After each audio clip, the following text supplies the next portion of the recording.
今回はこんな感じのデカールアイを作っていこうと思います。使う材料はいろいろあるんですけども、配給パーツさんで販売されているデカールペーパー、インクジェットプリンター用の用紙と、あと碁石ですね。こんな感じ。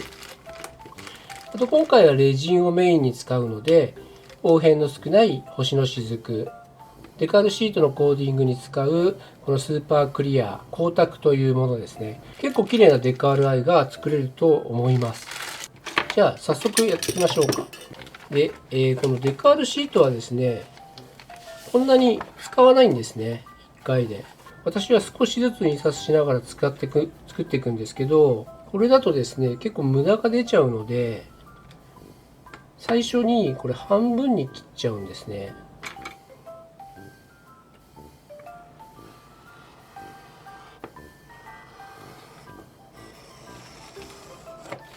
こんな感じ。で、印刷するときは、用紙サイズを L 版とかにして、こうやってやっていくと、結構無駄なく使えるので、シールでアイを作るときとかもこういう感じで2つに分けてます。デカールアイを作るときは、交際データっていうのが必要なんですけども、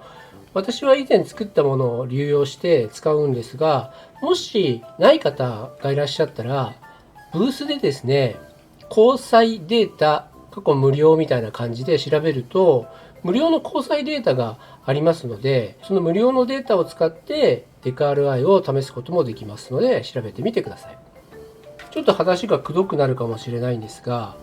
このデカールの用紙はですね、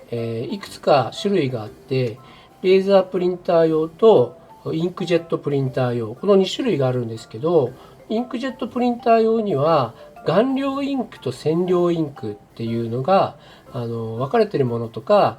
この配給さんのものは顔料インクが丸で、染料インクは非推奨三角なんですけど、こういうふうに顔料インク、染料インク両方とも使えそうですよっていうのもあるので、お持ちのプリンターに合わせて用紙の種類を買わないと無駄な投資が発生するのでですね、ご注意ください。私が使うのは透明ベースっていうものなんですけども、これが白ベースですねのものもありますので、そこもご注意ください。ここが注意点ですね。まず愛のデータをこの用紙に印刷してみたいと思います。こちら印刷したものなんですけども、このデカールシールは注意事項が結構あってですね、この配給パーツさんのものですと、印刷時の注意事項、印刷後の注意事項、貼り付け時の注意事項っていうのがあるので、これをよく読んだ方がいいと思うんですけど、私がちょっとやったやり方っていうのは、こういう感じで交際データの間をですね、少しスペースを空けて印刷してます。試しにこれで印刷したところですね、余白がなくて全然ですね、ちょっとやりにくかったんで、周囲5ミリぐらいの余白が取れるように印刷した方が、後でですね、貼りやすいです。この配給パーツさんの用紙は、今現時点では染料インクについては非対応ということなので、私は染料インクのプリンターしかないので染料インクでやってるんですけど、一応乾燥させればですね、これにじみがないので、そんな環境でやってます。ドライヤーとかでですね、2、3分拭いて十分乾かします。ちゃんと乾かさないと、こうやって指でなぞった時にですね、インクがこうにじんでしまうんですね。乾燥させたら適当な幅でカット。はい、次にスプレーを拭くんですけども、こんな割り箸でですね、この端をクリップで留めます。使うスプレーはクレオスさんのミスタースーパークリア光沢というものを使います。これ何するかっていうと、表面に何回か塗ってですね、この表面をですねコーティングしてあげるんですね。コーティングしないともう柔らかくてですね、貼る時にもぐちゃぐちゃになっちゃったり、印刷した染料が染み出てですね、にじんでしまうので、必ずですね光沢でやります。でやるときはこれをプシューと1回乾燥させて、2回乾燥させてっていうのをだいたい5回か6回ぐらいやります。少し厚めに拭いとかないと後で水でですね、デカール貼るときにペロンとめくってちゃうので、ちょっとやってみたいと思います。スプレー吹いてきたんですけども、これで乾燥させます。で乾燥させたときは、この余白をですね、触って指紋がつかなくなるまで完璧に乾燥させます。その間にですね、土台を作っていこうと思うんですが、土台に使うのは碁石ですね。こういったカボションでもいいと思うんですけども、今回碁石を使います。表面がですね、微妙に汚いのと、このままデカールを貼ってしまうと、シルバリングっていうですね、表面がデコボコしている時にできる白くなる現象が出てしまうので、それを防止するためにですね、このレジンを使ってですね、表面をコーティングしようと思います。下地を白にしたいので、この白の調色剤も混ぜていこうと思います。レジンを盛るときは、こういうですね、これマドラーですか。こういうのがあると結構便利です。両面テープでもいいんですけども、両面テープじゃなく、私はこのブルタックで、この藍をつけます。こんな感じで。こうすると作業しやすくなるので、よいしょ。次に表面に盛るレジンを作っていくんですけど、配分は適当ですね。相変わらずの適当です。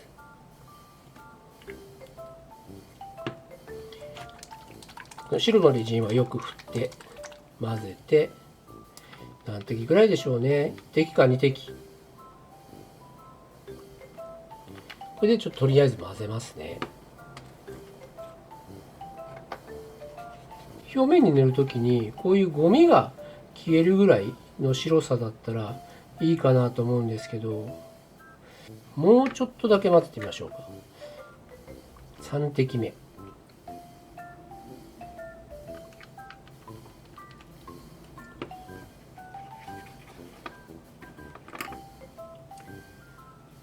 でこういう感じでレジンを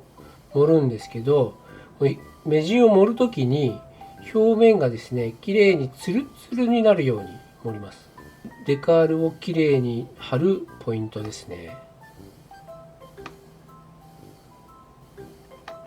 先ほど言ったシルバリングっていうのは、表面にデコボコがあるとそこに空気が入って光が反射して白く見えちゃうっていう感じなんで、気にしない人だったらいいかもしれないんですけども、売り物とするんだったら結構気にした方がいいかなと思います。この黒消えないですね。藍で隠せばいいかな。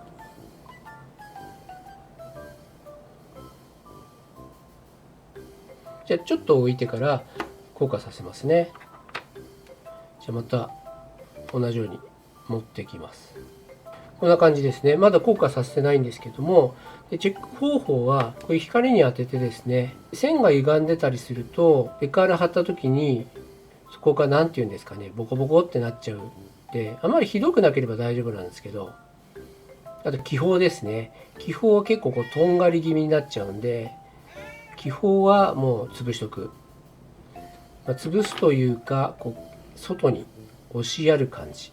で、この周りはそんなに綺麗にしなくていいと思うんですが、気泡は点滴ですね。あとホコリか。でこれで1分硬化させます。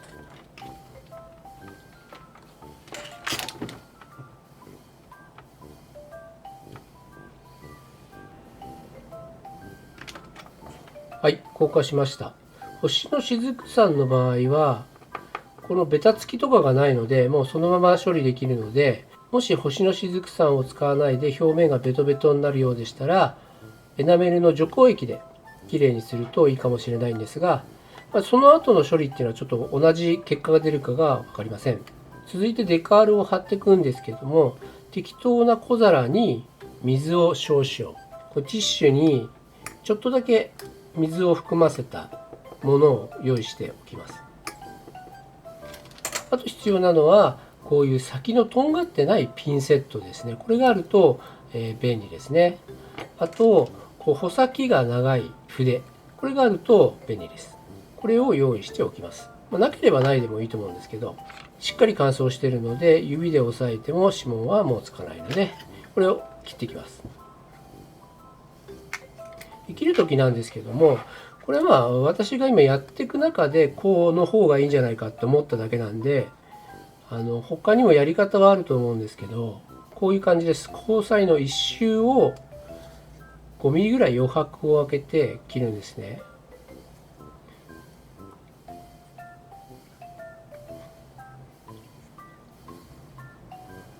はい、こんな感じで、これをですね水の中につけるんですけども、つける場合は2秒ぐらいですね。つけすぎないように。1、2、はい、おしまい。で、この濡れたところのティッシュの上に置いて、だいたいこのデカールですと3分半ぐらいでこうずれるようになるので、私はいつもこのタイマーでですね測ってます。じゃあちょっと待ってみます。はい、時間経過しました。そしたらこのデカールをですね取って、まずこれ反り返ってるので反対側にですねちょっと反り返らせます。こんな感じ。これ厳密にじゃなくていいと思うんですけど、この曲面と合わせてあげるんですね。で、十分に水が染み込んでたらこれを指で触るとちょっとずれると思うんですよ。でこれずれたら交際を持ってきたいところに合わせて、この、指でやった方が早いんですけど、滑らせてキューッと、はいはいはい、乗せます。乗せたらですね、だいたいシワが発生するんで、これを指でですね伸ばします。ちょっともし移動がしないっていうことであれば、ちょっと水をですね含ませてあげます。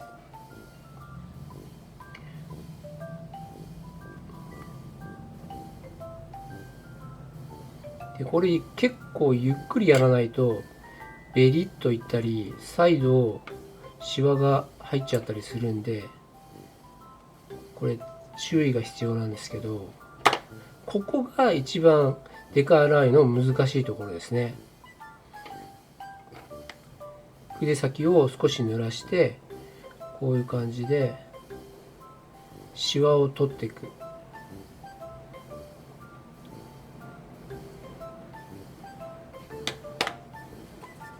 ちょっと濡らすのが少なかったですかね。水が少なかったせいか。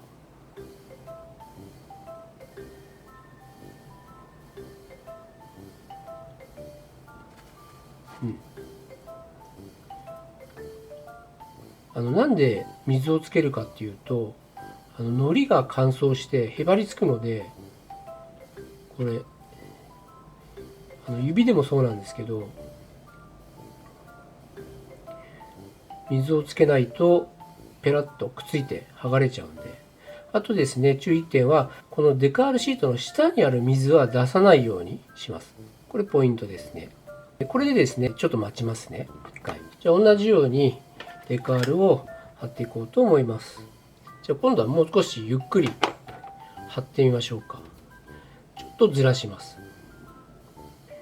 ずれました。ずれたら今度はですね、この交際内側寄りだったんで、この外側寄りに貼ろうと思います。今この曲がってるそのままでやってるんですけど、曲がるとですねどういうことがいけないかっていうと、ここの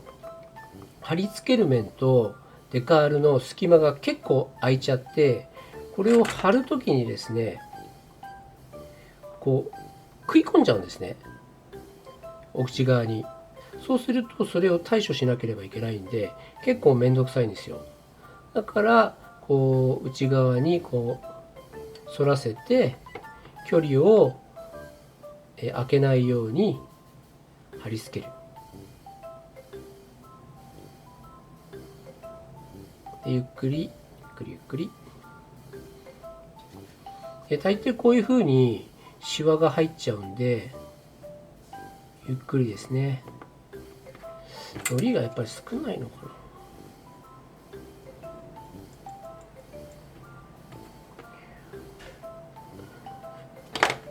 ちょっとずつ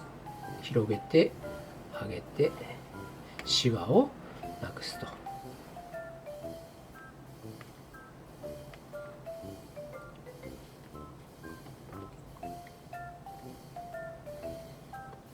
で軽いシワだったらこうやって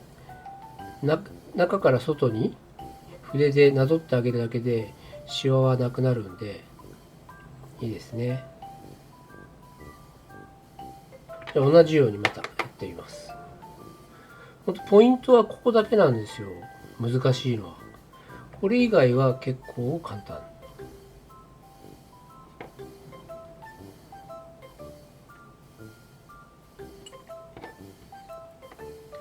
ピンセットとかわざわざ使う必要はないと思うんですけどね。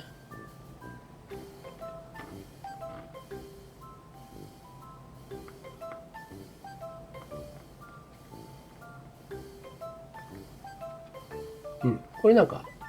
ほとんど一発ですね。慣れてくるとこんな感じで型に貼れてくるんだと思うんですけど、これだと結構量産するの大変ですよね。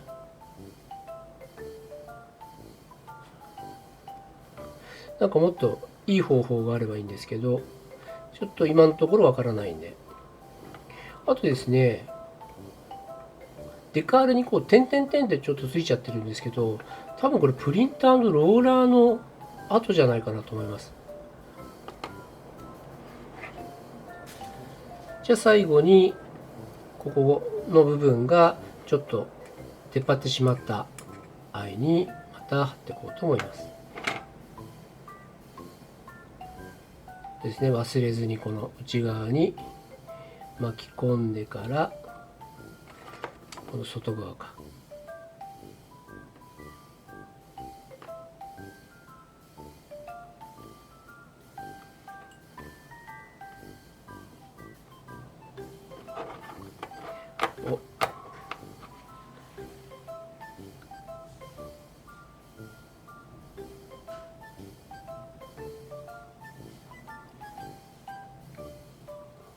でこれ貼る時にですね、こう巻き込みが結構激しい場合っていうのはクリアスプレーの拭きが足りない可能性があって、このデカールが薄い場合っていうのがあるので、後でちょっと失敗例でやろうと思うんですけど、巻き込まないようにするには結構厚めにですねやる必要があります。こんな感じで貼ってみました。でいろんな動画を見てみると乾燥時間が結構バラバラなんですけども、このデカールの中の水がきちんと乾燥しないと中に空洞ができたりするらしいので、ベストはですね1日以上置いた方がいいみたいですね。それをやってると動画が進まないのでドライヤーで乾かしてですね、また次の工程進もうと思います。だいぶ失敗してるんですけども、ここにですねシワが寄っちゃってますね。これは多分ちゃんと伸ばしてないからだと思います。これも中心にシワが見えますよね。これもちゃんと伸ばしてないからですね。本当貼るところさえきちんとしてれば簡単なんですよ。これなんか結構綺麗に貼れてますね。まあ私は動画を撮るためにドライヤー使ったんですけど、普段だったら自然乾燥させた方がいいと思います。じゃあ最後にですね、この上にレジンをコーティングしていきます。でも直にいきます。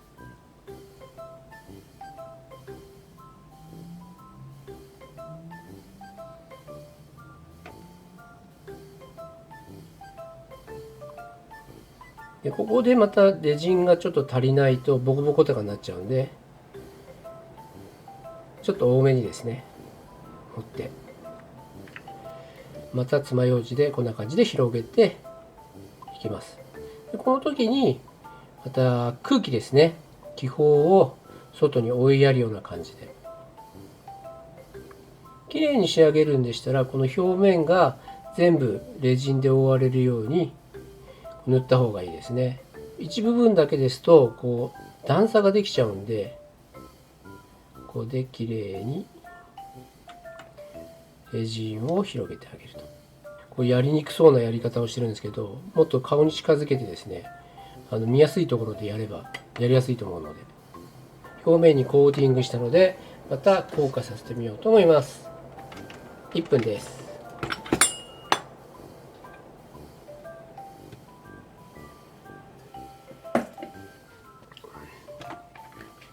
これが出来上がりです。結構綺麗ですよね。デカールがなんで人気あるかってちょっと私わかんないんですけど、デカールの一番の特徴は、この段差がないのかなと。あと、発色がいいとか、こうなんかあるんですけど、発色とかシールとそんなに変わんないんじゃないかなと思うんですが、結構今、デカールって人気ですよね。じゃあこれを一個一個ですね、見ていこうと思います。これが一番綺麗にできているもので、表面のこの凹凸もほぼない。あと中のシルバリングといって、白いキラキラもほぼない。完璧な状態なんですが、一点だけここにですね、気泡がちょっと見えますね。あと裏はこんな感じで。これが一番出来のいい藍ですね。途中、出っ張りがあったとこですね。ここに出っ張りがあったんですけども、デカールがそこに乗っかったことで、その下に空気がちょっと入っちゃったみたいで、シルバリングといって白く、これ見えますか？ちょっと白いんですよ。ここ見えます？ちょっと白いの。ここも白いですね。こういう光が当てたところもシルバリングしてると、ちょっとかっこ悪いんですよね。で、3つ目。これが一番シルバリングがちょっとできてて、動画撮るのにちょっと急いじゃって、このドライヤーで乾燥させたっていうのもあるかもしれないんですけど、ここ見えます？ちょっと白いがチラチラチラチラチラチラチラチラって見えます？この白いところが点々点々点々で、これ結構白い範囲が多いんですけど、こういう感じ。なんかここに光ってるよねって直視すればわかるんですよ、こうやって。あとこちらですね。こちらもシルバリングがここら辺出てますね。でもそれでも結構綺麗に作れてるんじゃないかなと思います。シワもそんなに目立たないですね。あとデカールのこの端も多分わかんないと思います。よく見るとわかるのかな？よく見るとわかりますけど、多分写真写りとかそういうのはないと思います。さっきのこの黒い点はちょっと消えてなかったですね。はい、こんな感じです。テストで作った完璧バージョンですね。もうこれ超綺麗ですね。これは1回目のレジンを盛る時も結構厚めにレジンを盛ってツルツルというんですか、したんですね。ゆっくりやった方がいいですよね。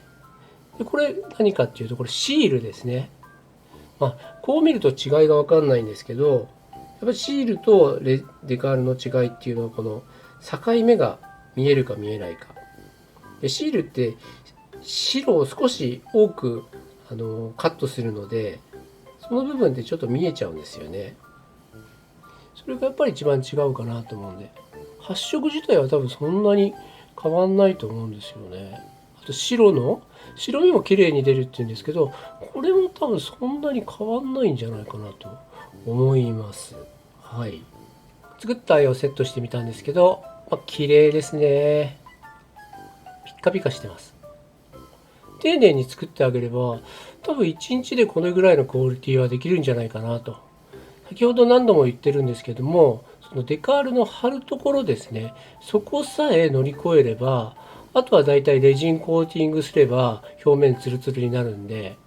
シルバリングも最低限のところで、いいかなと思うので、購入時にシルバリングが気になるんでしたら、ディーラーさんにシルバリングはありますかないですかっていうのを聞かれた方がいいかもしれないですね。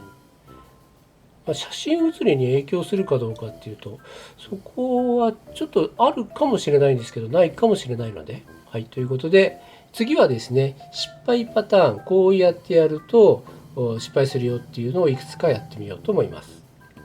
まずこれですね。これは、艶消しスプレーが少なかったり、艶消しスプレーを吹かずにそのまま貼ったものですね。その場合はですね、こういう感じで、表面の印刷が溶けちゃうんですよ。これはもう完全にですね、コーティングが薄いので、5回6回ちゃんとしっかり拭かないとダメなパターンですね。これ失敗例。一回水で濡らせばこの小石は再利用できるんですが、交際の部分はもう捨てなければいけないです。次はこの縁が少ないものですね。これをやった場合どうなるか。一回水で浸してですね、ふやかします。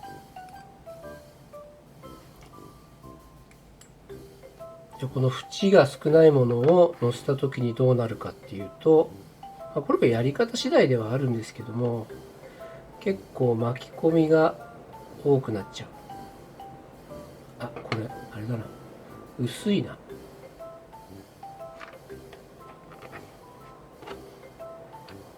こういう感じでくるっと巻き込んじゃって、これちゃんとなっちゃう。そうですね、ちょっと慣れちゃうとあんまりならないんですよ。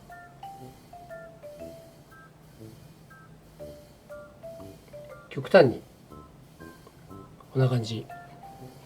で、ちょっと歪んでしまったって言ったらこの筆の登場なんですけど、これをですね境目に入れてこうやって外にギュッと流してあげるんですね。これギュッと糊も飛んでっちゃうんですけど、ちょっとの巻き込みだったらこれで治るんですよ。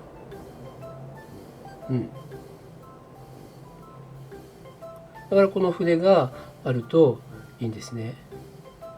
これコーティングしてないな。コーティングしてないとこういう感じで水でやってる時に印刷の部分が